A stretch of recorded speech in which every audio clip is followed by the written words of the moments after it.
You are now listening to theGrio's Black Podcast Network, Black Culture Amplified. Hello.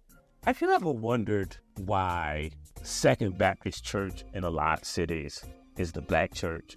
Have you ever wondered why First Presbyterian Church is almost always the white church? Well, there's a reason for that. That's why I want to welcome you to theGrio Daily, the only podcast that'll tell you why the first church is always the white one. In many towns and cities across America, especially in the South, but not exclusively in the South, and not exclusively in big cities, it's more of a small town or mid-sized town thing. The church that is the second church, like Second Baptist, Second Methodist, it's usually the black church, right? I remember when I was in college and, a lot of my friends were trying to find like what church we were going to attend during our freshman year. We just looked in the phone book for Second so-and-so church. And that's because the second church is usually the black church. And there's a reason for that. So when churches first formed in this country, and especially in most cities, they were just called blah, blah, blah church.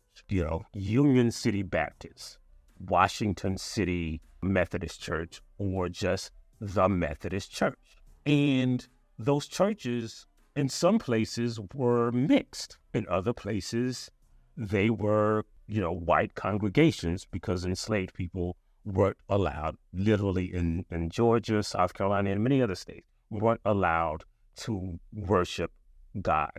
So in those mixed congregations, as Christianity became really a thing before the American Revolution, we call it the Great Awakening, but, don't say that out loud because they might think you're telling them to stay woke or like there was something woke about the founding of America.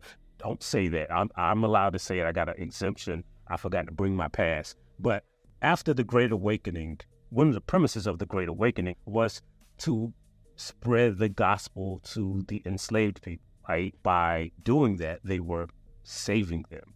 It kind of made slavery tenable.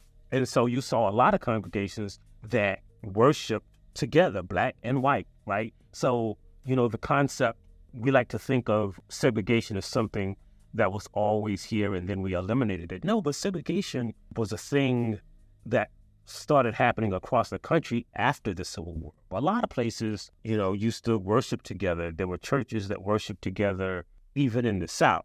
They would bring their enslaved people to church. Some of them had a special seating for black people. Some of them didn't. In the mid-1800s, there started to be this clamor or this worry that there were places that were going to end slavery, especially in the South. So many of these congregations split, right, over whether they should do two things: support slavery or keep allowing black people to be members of their church. And so a lot of congregations split. That's like literally the reason there is a congregation, the biggest congregation in America, the Southern Baptist Convention, is Southern Baptist because they split with regular Baptists over slavery.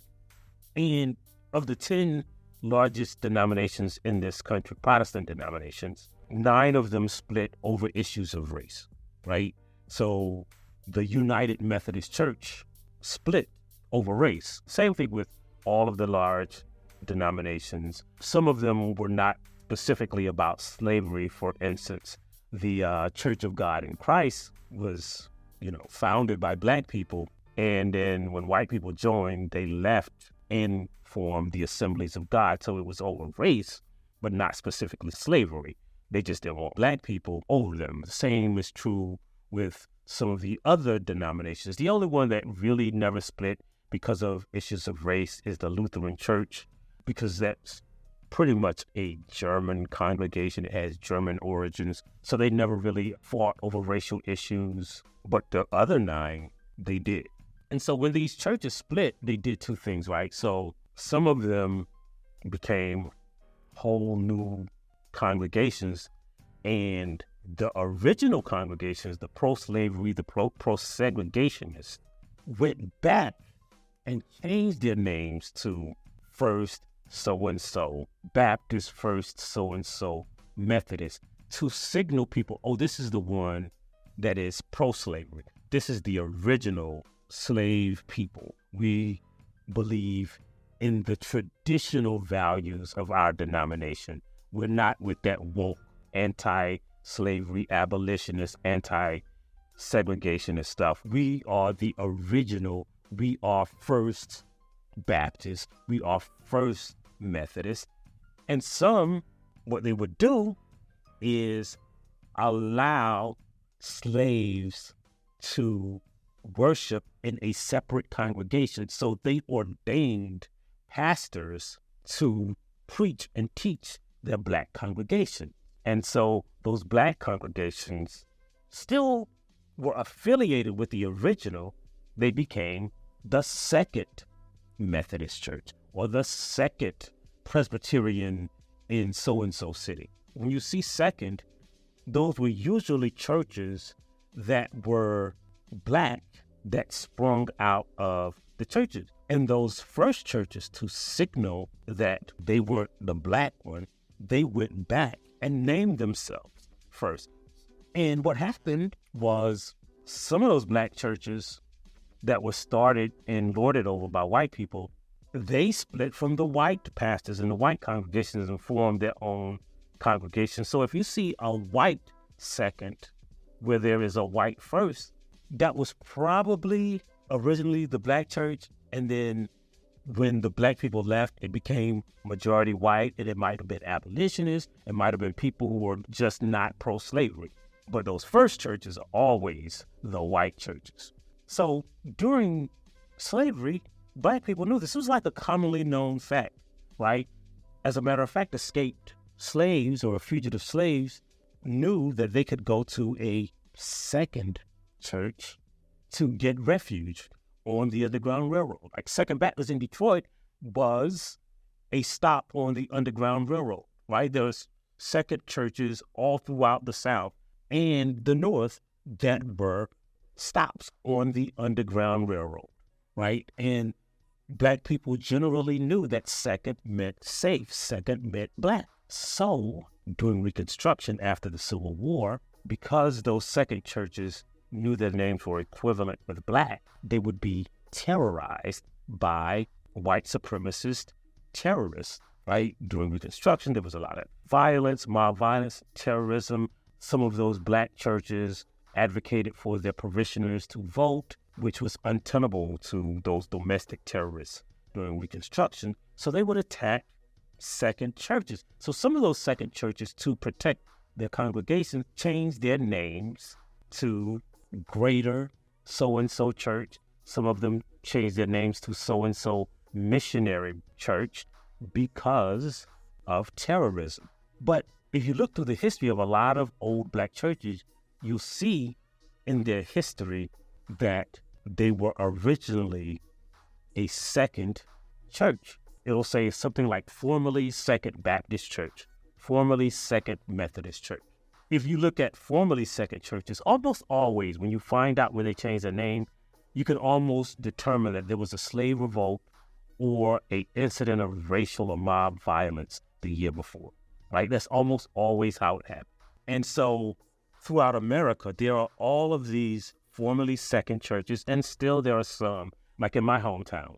Second Baptist Church in my hometown was founded in 1868, still called Second Baptist, right? But if it is a formerly Second Baptist, it was probably founded somewhere between 1870 and the early 1900s. 1868 is kind of the delineating line, right? In South Carolina, 1868 was when black people wrote the Constitution of South Carolina until white people got back in charge through violence and mob threats. So why is this important to know? Because a lot of people will attend a church that is all white and not know the history of that church. Some of them will wonder why black people never come to their church. If you go to a first church, the reason why it is almost always all white is because we be knowing, right? We know that first, even more than second, means white. in many cities, like just think about this for us. Why would a church name itself first something, right? Why would someone who doesn't have children and is not named after someone else name themselves? Like, I'm not Michael Harriot Sr., right? I wouldn't become Michael Harriot Sr. until there was a Michael Harriot Jr.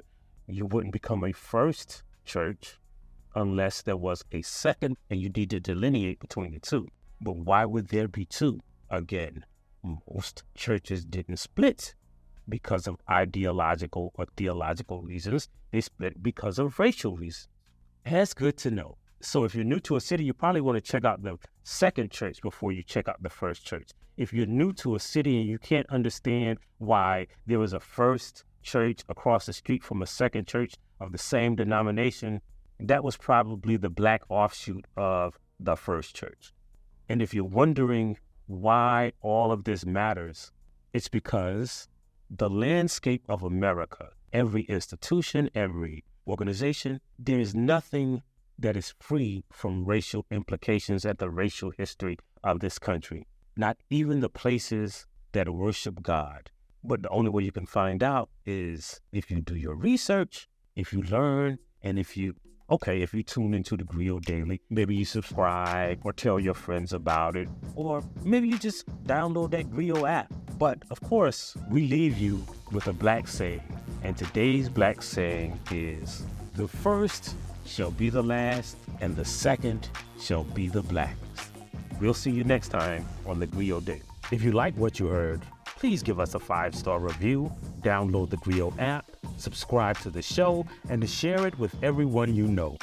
Please email all questions, suggestions, and compliments to podcast@thegrio.com. You are now listening to theGrio's Black Podcast Network, Black Culture Amplified. The 80s gave us unforgettable songs from Bob Marley, De La Soul, and Public Enemy. I'm a black man, and I can never be a veteran. Being Black the 80s is a podcast docuseries hosted by me, Torre, looking at the most important issues of the 80s through the songs of the decade. Can I have another hit? The dope man said, "Club, I don't give a." A decade when crack kingpins controlled the streets, but lost their humanity. You couldn't be like no soft, smiling, happy-go-lucky drug dealer. You had to suppress that. It was a time when disco was part of gay liberation. It provided the information to counter narratives that were given to gay people by the straight world. This is the funkiest history class you'll ever take. Join me, Torre, for Being Black the 80s on the Grio Black Podcast Network or wherever you listen to podcasts.